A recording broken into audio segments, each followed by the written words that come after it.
This is a fan-generated show. If you would like to support us, please go to jamieglazov.com, and also don't forget to subscribe to our YouTube channel. All your support is greatly appreciated. Good evening. Welcome to the Glazov Gang. Tonight is Hillary Clinton the legitimate president? Tonight, back by popular demand, Alex Mohajer, a Huffington Post writer and co-founder and editor-in-chief of Bros for America, and Daniel Greenfield, a Shillman fellow at the Freedom Center and editor of The Point at frontpagemag.com. Alex and Daniel, it is a pleasure to have you back on the Glazov Gang. Thanks for having me. Good to be back. Thank you. Look, let's begin here. Alex, this is your territory that we'll begin with. You had an article at the Huffington Post which argued that Hillary Clinton is actually the legitimate president-elect, and of course now with the time, the legitimate president. Let's just start off. What was your basic argument? Well, look, so it's a broad argument. It's thick, but I encourage your viewers to check it out and then come back to the discussion. But I will give you the best overview that I can. Basically, it's based on a few things. One is that Hillary Clinton won the national popular vote by nearly 3 million votes. She won more votes than any other presidential candidate in history, second only to Barack Obama, whose 2012 total she effectively tied. So we do know, though, that the popular vote does not choose the president, and that's our Electoral College system. But the Electoral College was decided by 79,000 votes, 79,000 votes in Wisconsin, Michigan, and Pennsylvania, 3 states. 79,000 votes in an election where over 136 million votes were counted. It raises some questions. And when you start to look at the details, it raises enough doubt that at least the federal law that I have seen on point has said it's enough to either call for a new election or call for some other judicial act of remedying the interference with our free and fair election. Right. One of those things was the Russian hacks that took place that were meant to influence public opinion. It's the first and only time that major foreign hostile power has interfered with an American election, and we have now seen evidence that interference caused sway in the opinion of the electorate, such that it affected the ultimate outcome. Let me interrupt for a second because there's so much being said here. Because just wait, Daniel. Let me move over to you. I mean, has this Russian connection really? Is there really evidence about that, Daniel? Just use that as the hook to start your response. There are no do-overs in presidential elections, so however various information or scandals came out, that really doesn't matter because scandals happen in presidential elections. Scandals have happened in presidential elections before, whether it was the Russians or the Martians or whoever else. The fact of the matter is that Hillary Clinton lost. Now we can try to figure out exactly why she lost. We can parse exactly by how many votes she lost, but the simple fact of the matter is that she lost, and you don't get do-overs in presidential elections. Inconvenient things happen. That's how elections are actually decided. One campaign messes up. Hillary Clinton's people messed up. The Democratic Party messed up by choosing her. She was a very problematic candidate. She had a whole bunch of scandals. And frankly, instead of determining, was it the Russian hackers who did it? Who exposed Hillary Clinton's scandals? I mean, this is silly. The bottom line is that Hillary Clinton had scandals. Those scandals helped bring her down. What else is there to discuss? Alex? Well, first of all, it's absolutely untrue that we don't get do-overs in elections. Actually, one of the cases that I cite to in my piece is Marks v. Stinson, which is a case from 1994 out of Pennsylvania, where a federal district judge literally took the sitting U.S. senator, state senator who had won the election and removed him and replaced him with his opponent from the previous November's election because there was a showing of wrongdoing in that election. And there is plenty of case law on point. plenty of federal case law on point that says that federal district courts have a broad discretionary power in issuing equitable decrees, especially when it has to do with our free and fair elections. Okay, 1 second, because there's some dots being connected here that I think are a bit problematic. But before I raise them, Daniel, go ahead. Just the point real quick, Okay. because there's one more bit. And that there is also Supreme Court law on point. It's the Donahue case. The Donahue case did not actually decide the merits, but the major holding of that case was that the federal district judge would have been entitled to order a new election on the presidential level. So we have case law that says on the presidential level, when there is wrongdoing, when there is evidence of wrongdoing that could merely have affected the will of the electorate or the outcome of the election, then you are entitled to broad discretionary powers to rectify that. Okay, Daniel? There are no do-overs in presidential elections. That doesn't work that way. And I believe the case cited by Alex actually involved wrongdoing by the candidate. There's been no show of wrongdoing by President Trump, and without that, there really is no case and nothing to move on. Okay, just a sec. Okay, Alex, just a second. Alex, you wanted Hillary to win, correct? Oh, yeah. My bias, by the way, not a secret. I campaigned for Hillary Clinton. I wanted her. Okay. Now, I think it would be obvious that if the situations were switched, like let's say if Hillary had won, but there was maybe some rumors of Russian interference or something, it's questionable whether a lot of people would be making the same arguments, but we'll get back to that. What I'm interested in is what Daniel said earlier. Let's say, look, a lot of stuff came out about Hillary. Let's just use a metaphor that somebody stole an ice cream. If somebody stole an ice cream and it comes out that they stole an ice cream, does it really matter who told? Whether it was the Russians or whether it was someone else? Shouldn't you be more concerned with the things that came out? I mean, what they did to, Bernie Sanders and, all of these. They didn't do it. They didn't do anything to do. This is what I mean. The DNC didn't do anything to Bernie Sanders. There were a few people within the organization who did not like him. I am among those people. I don't like Bernie Sanders. I think he's a fraud and a liar. That's my opinion. And Okay, there are people within the. Let me just finish. There are people within the DNC who sent emails about it, and then it was leaked, and the Bernie Sanders folks used that as evidence that the DNC rigged the election, and that's just simply, it's just so bogus. Okay, 1 second.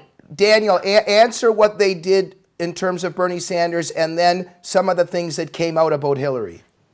Well, the DNC was very blatantly biased. It was run by Hillary partisans. It was run by people who actually played games with the debate questions, who were very insistent on Hillary Clinton winning. Now, these are just facts. These facts came out during the various email leaks. Now, to the extent that they should have affected the election, should Bernie Sanders have been the legitimate Democratic presidential candidate nominee? Maybe it should have. Maybe we can get a federal court to order do-over of the Democratic presidential primaries and replace Bernie Sanders, Hillary Clinton with Bernie Sanders. Okay. Hillary Clinton won the Democratic primary with 4 million votes, which is a veritable landslide. She won with 1,000 delegates. She won by more of a landslide in the DNC than she did in the general. She won by 4 million in the Democratic primary and 3 million in the general election. Okay. She danced, maybe please let me finish on this point. She danced circles around Bernie Sanders. He was never anywhere near beating her. And this narrative was pushed by him as a very selfish, greedy attempt to try to win the primary on superdelegates, and it caused her harm. And this is actually one of the reasons I point to that Hillary lost in a different article, because this one is about legitimacy of the president. But I wrote a different article for the Huffington Post called Why Hillary Lost, and it's about Bernie Sanders and his effect on her. And I'll say that. And then to come back to your point about the email hacks, whether or not Donald Trump was complicit is still very much so in contention. The Department of Justice is currently investigating this, and this is not a closed deal whatsoever. In fact, there is video of Donald Trump that's also found in my piece as far back as July, literally calling for the Russian government to hack the Democratic National Committee's emails. And there's video of him saying he has a relationship with Vladimir Putin back in 2013. Okay. But this year, during the debates, all of a sudden he's got no relationship with Just a second. Alex, you're bringing up many things here. Having a relationship with... No. It's all part of the same point, which is his dishonesty about his relationship with Russia betrays his complicity in those hacks, in my opinion. Well, but this is all rumor. There's no evidence here. Daniel?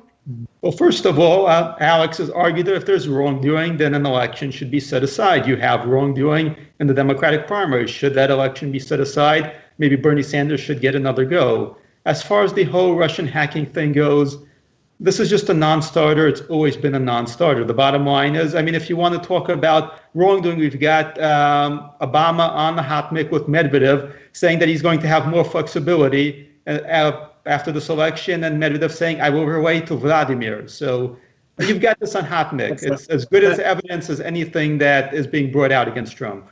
It's important to know that 17 American intelligence agencies, the top intelligence agencies, have all agreed that Russian hacks were directed by the very top of the Kremlin, by the Russian President Vladimir Putin himself, to interfere with our election, to hurt Hillary Clinton, and to benefit Donald Trump. That is the unanimous decision of 17 intelligence agencies. So if you're going to say that there's no proof that's a non-starter, that is turning your back on 17 of our leading intelligence agencies. And also, it's normalizing an interference with our election that should not stand. This should not be a conservative versus liberal issue. That it has become that is a problem, and it's unfortunate to me. Okay, Alex, I want to get to something, but Daniel, answer the thing about the, once again, Russian interference. The bottom line is you actually have to prove wrongdoing by President Trump, and there's been no proof of that whatsoever. So all this amounts to conspiracy theories. Whatever the Russians did, whatever the Russians did not do, really does not matter. Hypothetical investigations do not matter. To actually have any kind of meaningful case, you have to show that President Trump or the people around him intended for the Russians to interfere, that they were complicit in this interference. Without that, and there's been zero actual evidence of that, just conspiracy theories and hypotheses and smears, this goes nowhere. Well, it's not conspiracy theory. It's the unanimous decision of 17 intelligence agencies who have all said the same thing. And you don't need to show that there was wrongdoing by the candidate. You merely need to show that there was wrongdoing. And they have said that. You need to show that there was wrongdoing by the candidate. That's just what was in the Marks v. Stinson case. But federal courts have broad discretionary power in issuing equitable decrees to rectify interferences with free and fair elections. And I believe that when you look at the evidence with regards to Russian hacking and the influence it had on public opinion, and then we haven't even touched on FBI Director Comey's letter. 1 second. We'll get to the FBI in a second. Just let Daniel go because I want to ask a question. Daniel? If we are going to set aside an election, every time material is leaked that actually influences it, we wouldn't be able to have a single election because the media will dig up a scandal and then we'd have to set aside the election. This moves us into absurd territory. When you were saying that an election has to be set aside because a candidate did something wrong, that's one thing. When you're saying that an election has to be set aside because some sort of damaging information came out that influenced the public, whoever released the information, we wouldn't have a single election. Information on Donald Trump that they did not release. They purposefully did not release. This was an intentional interference with the election to harm one candidate at the benefit of another. And when it's the world's leading foreign hostile power and potentially a country with which our president has business ties and a personal relationship, that is very disquieting. And we must. When Mitt Romney told Obama that Russia was our number one geopolitical foe, we got a mockery about the whole Cold War thing. Now the left is completely flipped over. Now they're suddenly Russia's our number one geopolitical enemy. They've come around to seeing things Mitt Romney's way. 1 second. We can get back to these specific cases. I just want to bring up an example. Let's hypothesize that Hillary had won. And all of a sudden, somebody comes forward and says, hey, wait a minute, those Saudis that had, Hillary in their pocket and how much money they gave to the foundation, etc., they're the ones that probably released that tape of Trump on the bus saying those inappropriate things, when that tape came out with the Bush character. And somebody just said, well, that tape really hurt Trump, and the Saudis support Hillary, so the Saudis interfered in the election, blah, blah, blah. I mean, I'm bringing up something absurd, but at the same time, Alex, anybody can come forward and make these allegations. This is an act. This is an act of cyber warfare on our country. It's not about Democrats or Republicans. This is an act of cyber warfare against the United States of America.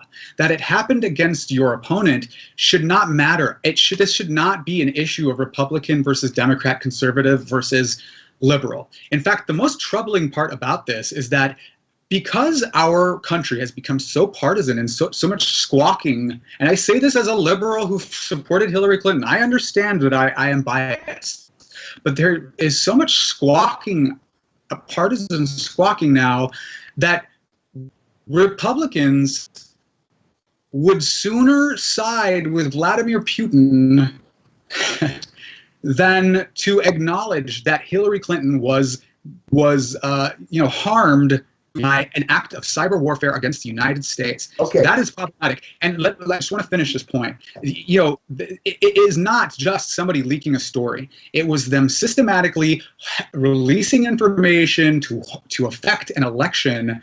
And our country, the very cornerstone of American democracy, is free and fair elections. And if we don't have free and fair elections, if we've got the world's leading foreign hostile power interfering with our elections, what are we? We must stand up as a country against this, and we must be unified about it. I hate that it has become a partisan issue. I really do. Alex, we're going in circles here, and I want to get to some other points. Again, the argument could be made that you should be more concerned about what WikiLeaks actually published. And again, there's not a single iota of proof of Russian involvement, but we're going in circles here. I want to move on, but Daniel, go ahead. The Russians have been interfering in our elections throughout the Cold War. They've been influencing us through communist front groups, which had a great deal of impact on the left. Nobody had a problem with that. Certainly nobody on the left had a problem with that. Now suddenly Putin, the former KGB guy, is influencing. This is completely unprecedented. He's influencing our elections. The Russians have always been trying to influence our elections, and the left has been happy to have them influence our elections. Now they're suddenly trying to blame Putin for Hillary Clinton's defeat. Vladimir Putin did not beat Hillary Clinton. Hillary Clinton beat Hillary Clinton. Hillary Clinton was the most winningest candidate in American history, second only to Obama. And she is the world's most admired woman 21 times for a reason. She is a very beloved political figure, and this narrative is one that has been peddled by the right and the hard left, but it's simply not true. She's won more votes than any other candidate in history. Okay, Alex, do you recognize that the popular vote numbers are irrelevant in a presidential? They're not irrelevant. They're not irrelevant at all. In responding to Daniel's accusation that she was a terrible candidate, I am merely saying she won more votes than any other candidate in history. You cannot say that she was a terrible candidate. And let me just say, the Electoral College, and this is a point in my piece, so I'd like to turn to this for just a moment. The Electoral College was conceived in the 1700s when 95% of America was rural. In the most recent census, only 25% of America is now rural. However, the way that the votes in the Electoral College are proportioned gives disproportionate strength to rural voters. So a voter in Wyoming, for instance, has 4 times the voting power of a voter in New York. Okay. So there are plenty of constitutional scholars who have said that this is unconstitutional, that it violates the Equal Protection Clause, and a more just way of proportioning votes that doesn't even require eliminating the Electoral College. Okay, Alex, thank you. 1 second. This is the point of the piece. This is the point. You got to let Daniel speak more, Alex, but go ahead. We're in the United States of America. The key words there are United States, which means each state is actually represented. We're not a popular vote system. The point is that each state has to have influence on the outcome because we're a collection of states. We're a collection of rural and urban voters. We're a collection of people from all across the country. And there are certain states that are much more rural than urban. And the alternative to that is to just have California and New York decide elections. The whole point is the founders were very concerned about the concentration of power in urban areas. They were concerned about New York having too much power. They were concerned about Philadelphia having too much power. That's why we actually have a capital in Washington, D.C. We're not supposed to allow Los Angeles or New York City to just be able to determine national elections because that way we're just ruled by a handful of major concentration of power. We're supposed to be trying to deconcentrate that power. We're supposed to be giving that farmer in Iowa the ability to influence a national election. And that's one of the things that makes us who we are. 1 second, Alex. Daniel, what do you think about Alex's view that Hillary was a great candidate? You know, if Hillary was a great candidate, why to choose? Why to choose twice? She was to Obama, then she was to Donald Trump. If she was such a great candidate, why did she have such terrible likability ratings in poll after poll? If she was such a great candidate, why has she never won an actual competitive election? She nearly managed to lose the Democratic primary to a senile socialist. She just really won her original seat because Rudy Giuliani got cancer. She's never won a competitive election in her life. Her popularity is a myth, and the myth was punctured once again by this election. Just Daniel, bring up 2-3 things that WikiLeaks exposed about Hillary that were not very good. Well, certainly the most damning thing remains the interference, the rigged election in the Democratic primary. Now, Alex has brought up this whole issue that the election itself was interfered with, that it was an illegitimate election. If it was an illegitimate election because it was interfered with, because it was rigged and the Democratic primaries were also rigged, and Bernie Sanders should be the legitimate nominee. Okay, Alex, go ahead. Oh, Hillary Clinton has run for office 6 times, and she won the popular vote in all 6 of those elections. So there's that. And again, you're asking why did she lose? Well, I'm telling you why she lost, because Russian hacks interfered with public perception such that it affected the outcome of the election. And FBI Director James Comey released a bogus letter to Congress that absolutely has been shown. And Nate Silver from 538, the data is in my piece, showed that definitively, if it were not for James Comey's letter to Congress, Hillary Clinton would have won the election, bar none. Those numbers are there. Your allegations of hacking in the Democratic primary, rigging, that's all baseless. I mean, it's just that is just falsehood. It didn't happen. You know, I'll just say that the Electoral College, Iowa. You were talking about the Electoral College. Iowa, for instance, you were saying deserves to have the same voting power, or have a say in the election. Voters in Iowa have a say in the election. To say that voters in California have more say is just not true. A voter in Wyoming has 4 times the voting power that a voter in New York has. And that is just the way the system currently is set up because the Electoral College has not been reformed to reflect shifting demographics in over 200 years. The demographics have changed. Less than 20% of the country is now rural. We cannot continue to give the same amount of disproportionate strength to those rural areas, but there's a middle ground. I'm not saying to eliminate the Electoral College. I'm just saying that you can have a system that is more fair and representative, and that is not the winner-takes-all system that's currently in place, but a system that does an equal allocation of votes. Okay, Alex, this is a bit difficult for me in terms of, so let's just let Daniel respond to that. Yeah. So there's a lot of things in there. Alex mentioned the Comey letter. Let's talk about why the Comey letter happened in the first place. Now, by the way, it's a little funny that you've got the Russian hackers just being responsible for this, and the FBI director is responsible for this. The FBI director is in league with the Russian hackers, and Alex is talking about how we need to respect all those intelligence agencies, but we shouldn't respect the FBI. But let's get back to the Comey letter. Why did the Comey letter happen in the first place? The Comey letter happened because Hillary Clinton decided to have Huma Abedin very close to her, despite the fact that her husband Despite the fact that Huma Abedin's own associations were pretty horrible, her husband was basically a sex offender. Despite that, she kept Huma Abedin in her inner circle. This resulted in apparently Hillary's emails being on a laptop that contained possible child pornography by Huma Abedin's husband. That's why the Comey letter happened. It was because of Hillary Clinton's very, very bad judgment. Hillary Clinton had been warned countless times about Huma Abedin. She'd been warned countless times about her husband. Nevertheless, Hillary Clinton kept Huma Abedin around. She kept her very close. The end result was the FBI director's letter. It was not the FBI's fault that this letter happened. It was Hillary Clinton's bad judgment that made it happen, just like it was Hillary Clinton's bad judgment that made the whole WikiLeaks thing happen. Alex? I find that preposterous. I really do. I'm sorry, I mean that with all due respect. The FBI director knowingly released a letter to Congress intentionally implying criminal wrongdoing by the Democratic nominee a week before the election when it is expressly against the FBI and the Department of Justice protocol to publicly speak about a candidate and potential investigations. Everybody knows that to be true. He even knows that to be true. He's testified about that recently on Capitol Hill.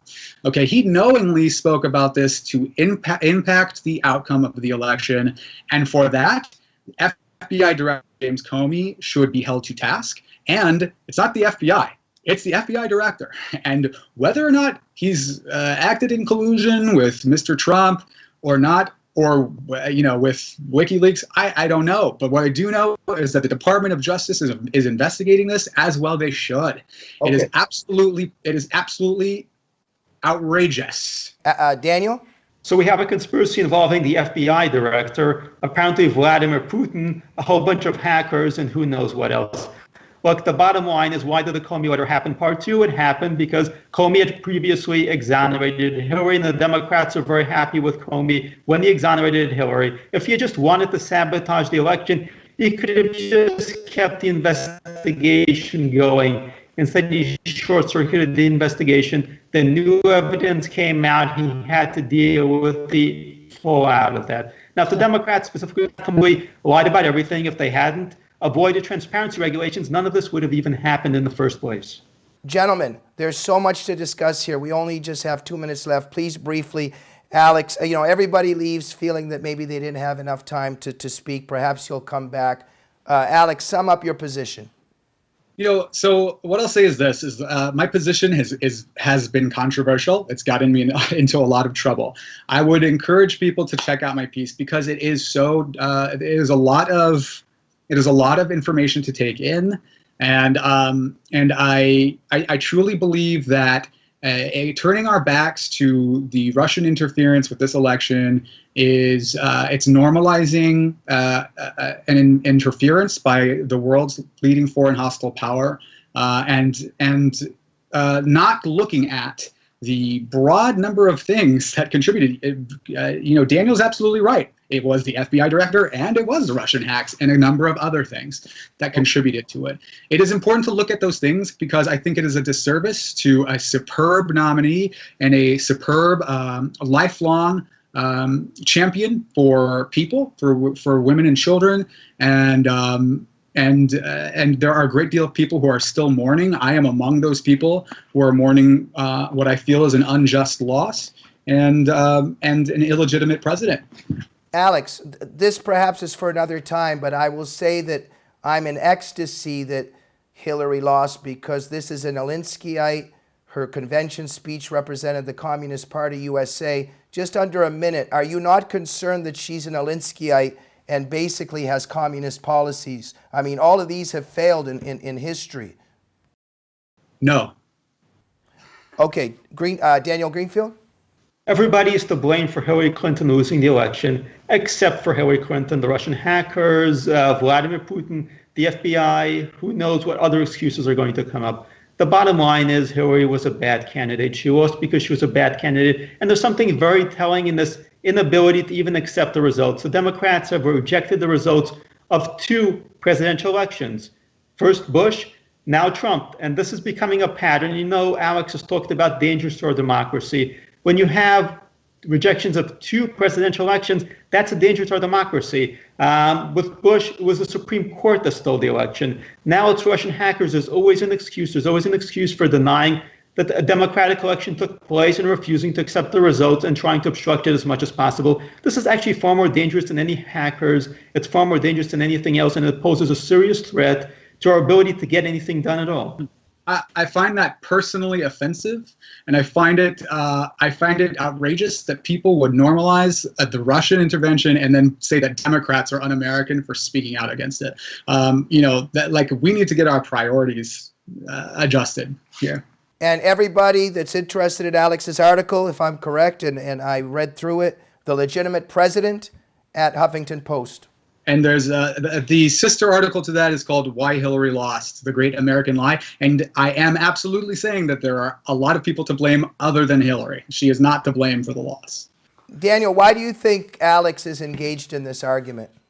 Well, because it's easier than dealing with Hillary's own responsibility. If Hillary's a bad candidate and the people who supported her made a big mistake. On the other hand, if it was just this vast conspiracy, this is why conspiracy theories happen in the first place. If there was a vast conspiracy against her, if she was a great candidate and just the Russians and the FBI and all these people just ganged up on her, then they were right all along, and Hillary Clinton was a great candidate, Bernie Sanders was a mistake, Trump was a mistake, and we can just go on pretending that we did nothing wrong. As a gracious host, I will give you the last word, Alex. Hillary Clinton was a fantastic candidate. She had the most progressive platform in American history. She won more votes than any other candidate in American history. She ran on a message of love and tolerance, and she exemplified strength, resilience, intelligence. She was superb, and many people feel that way. And it's not obstructing democracy to raise our voices in opposition to threats to our democracy. And I think that conflating the two things, that is very dangerous. Thank you, gentlemen, for joining the Glazov Gang.